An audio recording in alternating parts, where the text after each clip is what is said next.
We are here. I braved the ice and braved the snow, and fortunately, the subway was running on time. And we're here, Lewis. We are doing a new show, and I could not wait to get in today because we are seeing so much confusion from the right in terms of the difference between the debt and the deficit after news revealed that President Obama has reduced George W. Bush's $1.4 trillion deficit by 75%.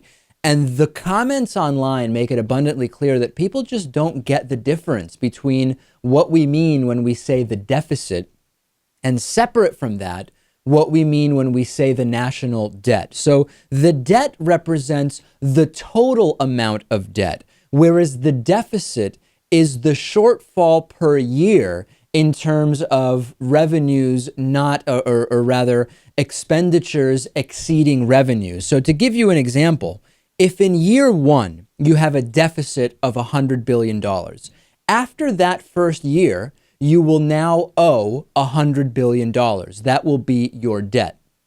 If in year two, you reduce the deficit from $100 billion to $50 billion, you have cut the deficit 50% on a yearly basis, but you are still accumulating 50 billion more in debt. Thus, in year two, you have increased your debt to 150 billion while you have cut the deficit by 50%.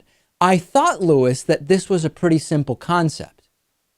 I thought so too. I'm with you here on this, but I know that there's some people out there who are very confused. So based on our newfound understanding of the difference between debt and deficit, yesterday, the Congressional Budget Office released a report saying that the deficit will be $468 billion for the budget year that ends this coming September. That is a smaller deficit than last year's $483 billion deficit.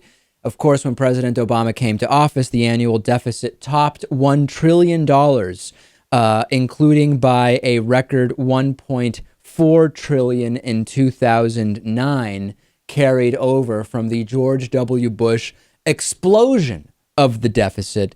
As a share of the economy, the Congressional Budget Office says that this year's deficit will be slightly below the historical average of the last 50 years.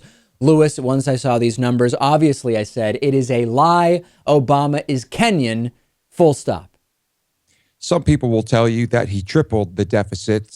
Some people will tell you that it was multiplied 10 times under him. People like to make up numbers, I've noticed. Yes, they do. So please understand the difference between debt and deficit. And if you're just going to attack the Congressional Budget Office, remember that this is the same organization that you likely trusted under different administrations or when it came to different issues or subjects. So let's all remember that.